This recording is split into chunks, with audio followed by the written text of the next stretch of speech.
ሰላም ጤና ይስጥልኝ አድማጭ ተመልካቾቻችን የጽናት ሚዲያ ቤተሰቦች እንደምን ቆያችሁ እንደምን አረፈዳችሁ። መደበኛ ፕሮግራማችን አሁን ጀምረናል።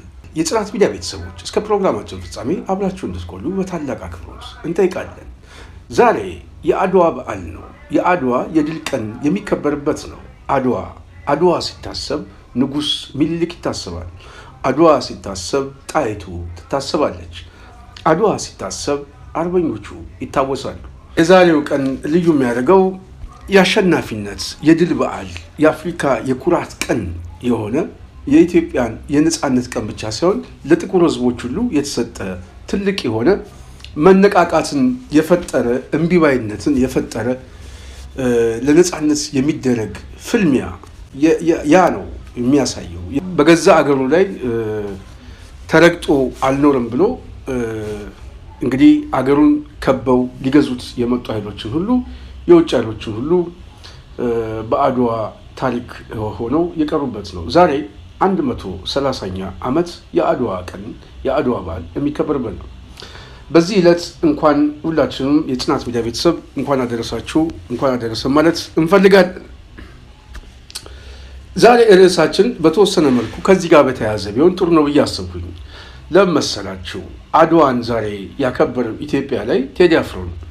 ቴዲ አፍሮ አድዋን አክብሮ ውሏል። አብይ አህመድ አድዋ ላይ ተሳልቋል። አብይ አህመድና ቡድኑ በአጠቃላይ ምን አድርገውታል? አድዋ ላይ አብይ አህመድ የብልጽግና መግለጫ ሲያወጣ ቴዲ አፍሮ ግን የአድዋ ሽታ መግለጫ ነው ያወጣው። ስለዚህ ቴዲ አድዋን አክብሮታል። በጣም የሚገርመው ቴዲ አፍሮ አርቲስት ነው። የሀገሩ ጉዳይ እንደ ማንኛውም ኢትዮጵያዊ ስለሚመለከተው ተጽዕኖ ፈጣሪ ስለሆነ ያንን እውቅናውን ተጠቅሞ መልእክት ያስተላልፋል። ብዙ ጊዜ መልእክት ሲያስተላልፍ ከአቋሙ ዝንፍ አይልም።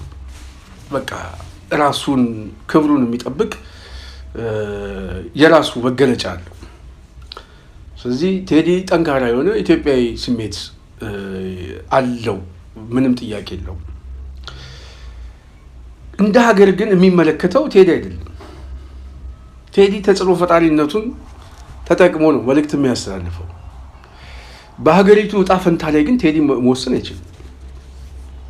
ቴዲ ራሱ ከእያንዳንዱ ዜጋ ጋር አብሮ ሲወሰንበት የሚወሰንበት ምን ማለት ነው? ለምሳሌ በሀገሪቱ በእያንዳንዱ ዜጋ እጣ ፈንታ ላይ መወሰን የሚችለው መንግስት ነው። የመንግስትን ስልጣን የያዘው አብይ አህመድ። ስለዚህ አብይ አህመድ ከቴዲ ለየት የሚያደርገው በህዝቡ ላይ የመወሰን ስልጣን አለው፣ በሪሶርሱ ላይ የመወሰን ስልጣን አለው፣ በታሪኩ ላይ የመወሰን ብያኔ አለው። ማለት በቀጣይ ታሪኩ ላይ ባለፈ ታሪኩ ላይ የመወሰን ስልጣን ባይኖረውም የማደናገር ግን አቅም አለው። ስለዚህ አብይ አህመድ ምንድን ነው የሚያደርገው? የአድዋን ታሪክ ማጥፋት አይችልም፣ ብልጽግናም አይችልም። የአድዋን ታሪክ ግን ማደብዘዝ ይችላል። በምንድን ነው የሚያደበዝዘው? በፕሮፓጋንዳ። በምን ያደበዝዘዋል? የፕሮግራሙን የአድዋን በዓል ከብልጽግና ጉባኤ በታች አድርጎ በማሳነስ። ስለዚህ ምን ላይ ነው? ኢቲቪ ላይ እያንዳንዱ ቤት ውስጥ እያንዳንዱ በሰው ልብ ውስጥ ግን በዓሉን ማጥፋት አይችሉም፣ ታሪኩን ማጥፋት አይችሉም። እና የአብይ ግብረ ኃይል በሙሉ የአድዋ ታሪክን የአድዋ ባህልን ለማጥፋት 3 መሰረታዊ ጉዳይ ተጠቀሙ። አንደኛ የትርክት መገለጫው ማጥፋት ነው። ከዚህ በፊት ታስታውሳላችሁ፣ ባልቻ አባነፍሶ ሚኒሊክን በማኮሰስ ባልቻን መጀመሪያ እንደዛ ነው ያደርጉት። እንደውም አብይን ከባልቻ ጎን አድርገው የአድዋ ባለቤት አደረጉት። እውነት በጣም እኮ የሚያሳፍር ሰው እኮ ነው። ገና ማለት እንደው ይህን ስብስብ በምን አይነት ቋንቋ ልንገልጽ እንደምንችል አላውቅም። ብቻ ግን አንዳንድ ጊዜ በጣም እንስሳነቱ ሁሉ አጠቃላይ ቡድኑን ሳስበው ቃላት እንደው ለመጠንቀቅ ነው የምንሞክረው እንጂ በጣም በቃ ከሰውነት በታች የወረዱ ሰዎች ናቸው እውነት ለመናገር። እና ከባልቻ አባነፍሶ ጋር አድርጎ የትርክት መገለጫ ነው የመጡት። ሁለተኛ ለማጥፋት የፈለጉት በድርጊት ነው። ድርጊቱ በምን ይገለጻል? አድዋ በዋናነት በምስል ይገለጻል። ለምሳሌ ልጃቸው ንግስት ዘውዲቱ ያስተከሉት ሐውልት የሚኒሊክ ሐውልትን እዛ አካባቢ ላይ ያንን ሰው ተሰባስቦ እንዳያከብር ምን ያደረጉ አድዋ 00 የሚል ፕሮጀክት ነው ያመጡት። ይሄ ፕሮጀክት በዋናነት አድዋን ታሳቢ አድርገን አሁን ሰራ ነው ሲሉ ከዚህ በፊት ያለው የሚኒሊክ አደባባይ ምን ማድረግ ነው የተፈለገው? ቀስ እያደረጉ አካባቢው ላይ እንዲረሳ ማድረግ ነው፣ ከሰው እንዲጠፋ ማድረግ ነው። ከዛ በኋላ በሂደት ምን ያደርጉታል? ሐውልቱ ይነሳል። ሐውልቱን ለማንሳት ግን ፕሮጀክት ደግሞ ያመጣሉ። አዲስ ፕሮጀክት ይመጣል እዛ አካባቢ ላይ እና ሐውልቱን በሂደት እናነሳለን ለማለት እየተጠቀሙበት ነው፣ እየተለማመዱ ነው። ስለዚህ ይሄ አድዋ 00 ተብሎ የመጣው በዋናነት የሚኒሊክን ሐውልት እና የሚኒሊክን ታሪክ ለመሸፈን የሚደረግ አንድ ፕሮጀክት ነው። ሶስተኛው ፕሮጀክት ምንድን ነው? የአድዋ መታሰቢያ ህዝባዊ ነው። ድሉ የመንግስት አይደለም፣ ድሉ የህዝብ ነው።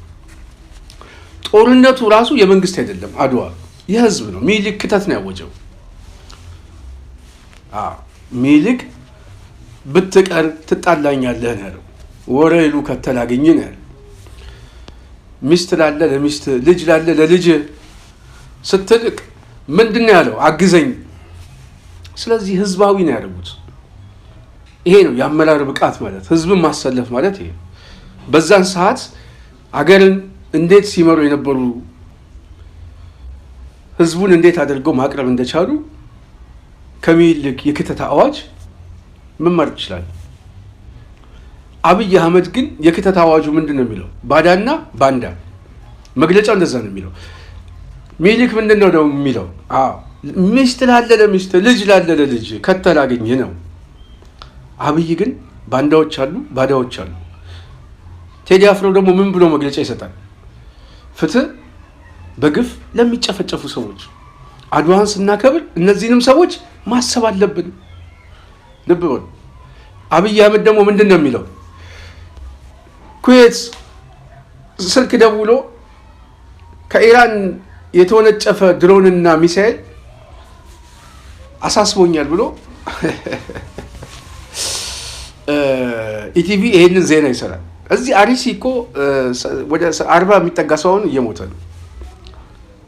27 4 ሰው 3 ሰው በየቀኑ ነው ሰው የሚሞተው። እና አርሲ አካባቢ ለሚሞቱት ሰዎች አብይ አህመድ ሀዘን የለውም። ኩዌት አሳሰቡ። ስለዚህ የት ሄደ? እዛ ገልፍ ሄዷል። መካከለኛው ምስራቅ ገባ። እዚህ እኮ አርሲ እኮ በቆጂ ላይ እኮ ሰው እየጨፈጨፈ ነው። ሸርካ ላይ እኮ ሰው እየጨፈጨፈ ነው። አርሲ ሸርካ። እና የአብይ አህመድ ኢትዮጵያ ይሄ ነው ስንላችሁ የአብይ አህመድ አድዋስ የቱ ነው ብላችሁ እንደማጠይቁ ግልጽ ነው። የአብይ አድዋ የጃራ አባገዳ አድዋ ነው። የኩምሳ ድሪባ አድዋ ነው። የአብይ አድዋ የሜንጫ አድዋ ነው። የሚኒሊክ አድዋ አንደኛ አብይ አያውቀውም፣ ታሪኩን አያውቀውም። ታሪኩን ቢያውቀውም የተመስጦ ታሪክ የለውም፣ የጥላቻ ታሪክ ነው ያለው። ኦህዴድ ኦሮሞማን እናውቀዋለን፣ አስተሳሰቡ ሚኒሊክ ጡት ቆራጭ ምናምን ተብሎ ያደገ አይደል? ይሄ እኮ ነው። አኖሌ የሚባል እኮ ሐውልት ተክሏል። አኖሌ እኮ የተተከለው አኖሌን አላፈረሱትም። አኖሌን ሳያፈርሰው አብይ አህመድ ስለ አድዋ ስለ አባቶቻችን ብሎ መግለጫ ይሰጣል። የአባቶቹን ታሪክ እኮ የሚያከብር ሰው መጀመሪያ አኖሌን ያፈርሰዋል። በማፍረስ ነው የሚያሳየው። አያችሁ፣ አኖሌን ተክሎ ጡት ቆራጭ ብሎ ቤተ መንግስት ቁጭ ብሎ ሚኒሊክ በሰራው ቤተ መንግስት ላይ ተቀምጦ ሚኒሊክ በሰራው ገበታ ላይ እየተመገበ ሚኒሊክ ባቀናው ከተማ ላይ ስርዓተ መንግስቱን አስቀምጦ ስለ አባቶቻችን ነው እንጂ ቢለው ስለ ሚኒሊክ አይል። ኦኬ አባቶቻችን ብሎ ይግለጽ፣ ችግር የለውም። ግን አባቶቻችን የሰሩት መልካም ነገር ካለ መልካሙን ለማጉዳት ክፉን ማሳየት አያስፈልግም። ቢያንስ አኖሌን ታፈርሳል፣ ግን አይፈርስም። ለምን? የጥላቻ አስተሳሰብ አድጓል። ስለዚህ ሚኒሊክን ፈረጀውታል። ሚኒሊክን ስለፈረጁት፣ ሚኒሊክን ስለሚጠሉት አድዋ ምን ማድረግ አለባቸው? ከሚኒሊክ ጋር የተገናኘ ታሪክ ስለሆነ የህዳሴ ግድብ ሲነሳ ከመለስ ጋር ይገናኛል፣ ከአብይ ጋር አይገናኝም። እናውቀዋለን። እሱ ምን ጥያቄ የለውም። ግን መለስ ተብሎ የህዳሴ ግድብ እንደሚታሰበው አድዋ ሲባል ሚኒሊክ ይታሰባል። ይሄ ማለት አርበኞች ሁሉ አይታሰቡም ይታሰባሉ። ግን ክተቱን ያወጀው ጦርነቱን ያስተባበረው ምናምን ይሄንን ሁሉ አርበኛ በማስተባበር ትልቁ ሚና የተወጣው የአመራር ብቃት የታየበት ሚኒሊክ ከአድዋ ታሪክ ጋር ይታሰባል። ይሄ ነው ኢራን ላይ ያለውን ጦርነት አያቶላ አሊ ካሚሊ ይኸው አሁን ሞቱ። ግን ይሄ ኦፕሬሽን ይሄ ታሪክ ሲነሳ ከትራምፕ ጋር ይያዛል። ግልጽ እኮ ነው የታሪኩ ባለቤት ስለሆነ። ስለዚህ የአድዋ የታሪኩ ባለቤት ሚኒሊክ ዋነኛ ነው፣ ብቸኛ ባይሆንም ዋነኛ ነው። ስለዚህ የአድዋ ባህል ደግሞ ህዝባዊ ነው፣ መንግስታዊ አይደለም። ጦርነቱም ህዝባዊ ነው፣ ድሉም የህዝብ ነው፣ አከባበሩም የህዝብ ነው። አብይ አህመድ ወደ ስልጣን ሲመጣ ኦህዴድ ይሄ እንስሳው ቡድን ወደ ስልጣን ሲመጣ መጀመሪያ ያደረገው ይሄ የአኖሌ ታሪክ ተሸካሚው የሚኒሊክን እንትን ማጠልሸት ነው። ምክንያቱም ህዝቡ በአደባባይ እየወጣ አድዋን እንደ አዲስ ማክበር ጀመረ። እኛ ራሳችን አድዋ ላይ አስታውሳለሁ በጣም አሳድገነው ነበር። በጣም ሰፊ ቅስቀሳ እያደረግን አደራጅተን ምናምን ነበር የምንሄድበት አድዋ ላይ እና በጣም ህዝባዊ መሰረቱ እየተናጋ መጣ፣ ትልቅ እየሆነ መጣ። ስለዚህ ይሄ ህዝብ በዚህ ትርክት ውስጥ የሚኒሊክ አድዋ እየተሰባሰበ መጣ። ይሄ የሚኒሊክ አድዋ ደግሞ ለኦህዴድ ምንድን ነው? አደጋ ነው። ምክንያቱም ጠንካራ ኢትዮጵያ ብሔርተኝነትን ሊያሰባስብበት ነው። ይሄ ደግሞ እነሱ የሚፈልጉት የዘረፋና እዛ የጎጥ እና የዘር ምሽግ ውስጥ ገብቶ የሚፈልገውን ለመዝረፍ መሬት ለመሸጥ አያመቸው። ስለዚህ ማፍረስ አለብን አሉ። ይሄ ጉዳይ ያሳስበናል። ሚኒሊካውያን እየመጡብን ነው እና ሚኒሊካውያን እየመጡብን ነው የሚለው ቴዲ የሰጠው መግለጫ ማለት ነው። የቴዲ መንፈስ ማለት ነው። ለዚህ ነው በመግቢያ ላይ ቴዲ አድዋን ያከበረው የምላችሁ ማለት ነው፣ የአድዋው ልጅ ስለሆነ። ስለዚህ በመግለጫው ቴዲ የሰጠው መንፈስ እየመጣብን ነው፣ ይሄ አሳሰብ እያደገ ነው ብሎ አብይ አህመድና በዙሪያው የተሰባሰበው ይሄ ክምር የሆነው እንስሳው ቡድን ቅድም እንዳልኳችሁ ሚኒሊካውያንን ለመነጠል ህዝባዊ የሆነውን በዓል ለማን ሰጠው? ለብርሃኑ ጁላ ተቋም ሰጠው፣ መከላከያ። ስለዚህ መከላከያ ሲወስደው የህዝቡ በዓል ወደ መከላከያ ሲሄድ መከላከያ መንግስታዊ ተቋም፣ አከባበሩ የሚሆነው መንግስታዊ አከባበሩ። ታዝሎ የሚመጣ የውጭ ጠላትና አዝሎ የሚመጣውን የኛን ባንዳ በእኩል ደረጃ እንዋጋለን። የህዝባችንን አሰላለፍ በእውቀትና በንቃት መሆን አለበት። በአደናጋሪ ብልጣብልጥ የባንዳ ስብከት የተደናገረ ዜጋ በምህረትና ይቅርታ እንመልሰው። ባንዳነት የተፈጥሮ ስራ የሆነውን ግን እንደ ማንኛውም ጠላት ሁሉ ታግለን አሸንፈን አገራችን እናስቀጥል። አያችሁ፣ የሚነበበው በአድዋ ላይ የመንግስት ፕሮጀክት ነው። አሁን አዳነችን ስሟት፣ የአዳነችን ቪዲዮ የምትናገረው በብልጽግናችን በምናምን እዛ አካባቢ የሚሰበሰበውም የብልጽግና ድሪቶ ተሸካሚ ይሄው የእንስሳው ማህበርተኛ። ስለዚህ ይሄ ማህበርተኛ የሚሰጠው ሶፍትዌር አለ፣ ያ ተገጥሞለት ወደ ቤቱ የሚሄድ እንስሳ ነው። ስለዚህ አድዋ ተቀማ። ከማን ተቀማ? ከህዝብ ተቀማ። ከህዝብ የተቀማው ቅድም በመግቢያ እንደገለጽኩት ሶስት መሰረታዊ ነገር ነው የምለው። ይሄ በትርክት ተቀማ፣ በምስልና በሚታይ በሚዳሰስ ታንጀብል በሆኑ ጉዳዮች ተቀማ። በሶስተኛ ነገር ክብረ በዓሉን የሚያከብረው በተሳታፊው እና በባለቤትነት ደረጃ የተያዘው የህዝብ በዓል ወደ መከላከያ ሄደ። ስለዚህ መከላከያ በዓሉን የሚያከብረው መንግስታዊ በዓል ነው። መከላከያ ብልጽግና ነው። ስለዚህ የብልጽግና በዓል ሆነ ማለት ነው። የብልጽግና በዓል በማድረግ ሰው ምን ይሆናል? ቤቱ ይቀመጣል፣ እየደበዘዘ ይመጣል። ህዝባዊ የሆነው በዓል በጊዜ ሂደት ውስጥ እየተረሳሳ ይመጣል። ሐውልቱን እናፈርሰዋለን። እኛ የአድዋ በዓልን የመንግስት ፕሮጀክት አድርገን እንቀበለዋለን የሚል ግን አይሳካላቸው። እኛ አድዋን እናከብረዋለን፣ ነገ ጧት እናነሳዋለን። ምክንያቱም በህዝብ ውስጥ ያለ ሐውልት መፋቅ አይቻልም። ተሞክሯል። ባለፉት 27 ዓመትም እኮ ተሞክሯል። አድዋን ለማደብዘስ በጣም ተሞክሯል።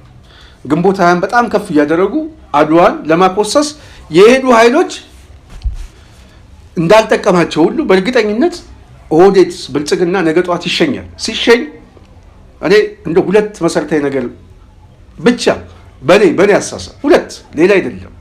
ነገ ጧት ሁለት ፕሮጀክት ብቻ በመስራት ይህንን የአድዋን እሳቤ ለመምታት ለማፍረስ የሄዱት ኃይሎችን ተሸማቆ የሚቀመጥበት መታሰቢያዎችን መስራት ይቻላል። ያንን ማድረግ ይቻላል፣ መስራት ይቻላል። ሁለት ጉዳይ ነው ብላችሁ እኔ ኃላፊነቱን ብቻ ይምጣ፣ የለውጥ ኃይሉ ይምጣ፣ የአድዋ ባለቤት ይምጣ። እነዚህ ሁለት ነገሮችን በመስራት አልኳችሁ ይህንን ቡድን ተሸማቆ የሚቀመጥበት ፕሮጀክት አለ። ይህንን እናሳካዋለን ብዬ አስባለሁ። በእርግጠኝነት እናሳካዋለን። ያንን ማድረግ ይቻላል ብዬ አስባለሁ። በደንብ ብዙ የፖለቲካ ስራ መስራት ስላለብን፣ ምክንያቱም እነዚህ ሰዎች ያደበዘዙትን እንደ አዲስ ማንሳት የግድ አስፈላጊ ስለሆነ፣ ስለዚህ አዲስ አበባ ላይ ምናልባት አድዋው ደብዞ ሊሆን ይችላል፣ ሰው ላይገኝ ይችላል። ግን ነገ ጠዋት ግን ቤቱ የተቀመጠውን እናመጣዋለን፣ እናወጣዋለን። አደባባዩ ይሞላል፣ ይጥለቀለቃል። እሱ እናሳየዋለን። እሱ ቀላል ጉዳይ ነው። እሱ ብቻ አይደለም። በተከታታይ በሚሰሩ ፕሮጀክቶች እነዚህ ሰዎች በሰሩ ስራ አፍረው እነሱ አይደሉም የፖለቲካ ማህበረሰቡ ራሱ የሚሸማቀቅበት ፕሮጀክት አለ። ይሳካል ብዬ ተስፋ አደርጋለሁ። ለማንኛውም አድዋን ቴዲ አክብሮታል። አብይ አህመድ ግን ተሳልቋል። አድዋን ባንዳና ባዳ ይለዋል። ቴዲ ደግሞ ግፍ በቃ ለሞቱ ሰዎች ጸሎት እናድርግ። አድዋን ስናስብ ግፍ በቃ ማለት አለብን እያለው ነው፣ እየመከረው ነው ቴዲ እንግዲህ አርቲስት ቴዎድሮስ ካሳሁን ቴዲ አፍሮ በአቅሙ የራሱን ተጽዕኖ የመፍጠር አቅሙን ተጠቅሞ ሀሳቡን መግለጽ ብቻ ሳይሆን ጠንካራ መልእክት እያስተላለፈ ነው። አብይ አህመድ ደግሞ የመንግስትን ስልጣን ተጠቅሞ ደግሞ እየተሰደበ። ሁለቱ እኮ በጣም እኮ የሚያስቅ እኮ የሚገናኝ እኮ አይደለም። በኃላፊነት ደረጃ ካየናቸው አብይ አህመድ አሩሲ ላይ የሚገደሉት ሰዎች ልክ የቴዲ ነው ያህል ግፍ በቃ አትግደሉ ዜጎቻችንን፣ ይሄ ጉዳይ ያሳስበናል ምናምን ብሎ እንደው ትንሽ አንዳንድ ሀገርማ እንደው ባንዲራ ዝቅ አድርገው ምናምን ትንሽ እንኳን ዜናም እንኳን ሰፋ አድርገው ይሰራሉ። አብይ አህመድ እኮ ዜና እንኳን አይሰጣቸውም። አሩሲ አካባቢ ላይ ለተገደሉት ሰዎች ዜና እና ኩዌት ላይ ሄዶ ግን ኢራን ድሮን እና ተወንጫፊ ሚሳኤሎች አሳስቦት እዛ ስልክ ይደውላል። እሱ ደግሞ ኢቲቪ ይዘግበዋል። እንደዚህ አይነት ቡድን እኮ የገጠመን ስልጣን ያዘው አንዳንድ ጊዜ በጣም እና እኔ ብቻ ፈጣሪ ይገላግልን ነው የምንለው። እኔ ህዝቡን ይገላግለው፣ ሌላ ምንም በቃ ከዚህ ቡድን ከዚህ አስተሳሰብ ይገላግልን፣ ሌላ እንትን አንልም። እውነቴን ነው የምነግራቸው። እኔ የሰው አስተሳሰብም አድርጌ ስለማላየው እና በጣም የሚገርም አስተሳሰብ ነው። የሚገርም ትርክት ነው። የሚገርም የመንግስት ፍልስፍና ነው። የሚገርም በጣም የሚገርም ነው። ከዚህ ከመገረም ውጪ ሌላ ምንም አይነት ቃል ሊኖረኝ አይችልም። ይገርማል ብለን ብቻ መናገር ነው። እና እነዚህ ሰዎች ደግሞ ስለ አድዋ ደግሞ ይሰብኩናል። አድዋን አያውቁትም እኮ። ጃራ አባገዳ መግለጫ ሲሰጥ ማለት እኮ ነው ስለ አድዋ። እና አብይ አህመድ ያ ነው እንግዲህ ስለ አድዋ እየነገርን ያለው። አባቶቻችን የውስጥ ጉዳያቸውን ልዩነታቸውን ችለው ምናምን ይለናል። እዚህ አጠገቡ ጋር ያሉትን ሰዎች እንኳን ስለኛ ልዩነት ይቅር ለሚጨፈጨፉት ንጹሃን እንኳን መግለጫ አይሰጥም፣ ዜና አይሰራም። እና ባንዳ የሚላቸው እነዚህ ሰዎች ናቸው፣ የሚሞቱትን ሰዎች እና እዳና ባንዳ ምናምን ብሎ የሚያሸክመው ማለት ነው። እና በጣም ያሳፍራል። ለማንኛውም አድዋን ግን ነገ እናከብረዋለን። ነገ ስናከብረው ቤቱ የተቀመጠ ህዝብ ይወጣል። ትናንትና ቤቱ የተቀመጠ ህዝብ አድፍጦ መጨረሻ ላይ አደባባይ ላይ አምጥተነዋል። መጥቷል። በትግል ነው የመጣው። ነገ ጠዋት ከዚህ ስርዓት ውድቀት በኋላ አድዋን ማምጣት ብቻ አይደለም፣ አድዋን እንተክለዋለን። አስተሳሰብ ሆኖ ይተከላል። በኢትዮጵያ ሰማይ ላይ አስተሳሰብ ሆኖ ይተከላል። አስተሳሰብ ብቻ ሆኖ አይደለም፣ ስለ አድዋ ትማረዋለህ። ቤት ለቤት ትማረዋለህ። ልጅህን ታስተምርበታል። ይሄ የማይቀር ጉዳይ ነው። ይህንን ደግሞ እናሳካዋለን፣ እንተክለዋለን። 100 ዓመት ለምን አትቆየም? 100 ዓመት እንፋለማለን፣ ግን በአጭር ጊዜ ውስጥ ትደመሳለህ። ምናልባት የአድዋ ታሪክ እየመጣ ስለሆነ ከዛ ማንም ሰው ሊያመልጥ እንደማይችል ግልጽ ነው። ዛሬ አድዋን አስመልክቶ በተወሰነ መልኩ ቴዲ አፍሮ የሰጠው፣ አብይ አህመድ የሰጠው መግለጫ እና አጠቃላይ የአድዋ አንድምታ ምን ይመስላል? አድዋን እያከበሩ ወይንስ አድዋን እያጠፉ አድዋን ማደብዘዝ ነው የያዙት የሚለው በተወሰነ መልኩ ነው የተረዳሁበትን ወደ እናንተ ሀሳብ አስተያየት ለማምጣት ነው። የጽናት ሚዲያ ቤተሰብ በሚቀጥለው በሌላ ፕሮግራም እስክንገናኝ የዛሬም በዚያ በቃለሁ። ጽናትን ላይክ፣ ሼር፣ ሰብስክራይብ ማድረጋችሁ እንዳትረሱ እያልኩ እኔ ከዚህ እሰናበታለሁ። ሰላም።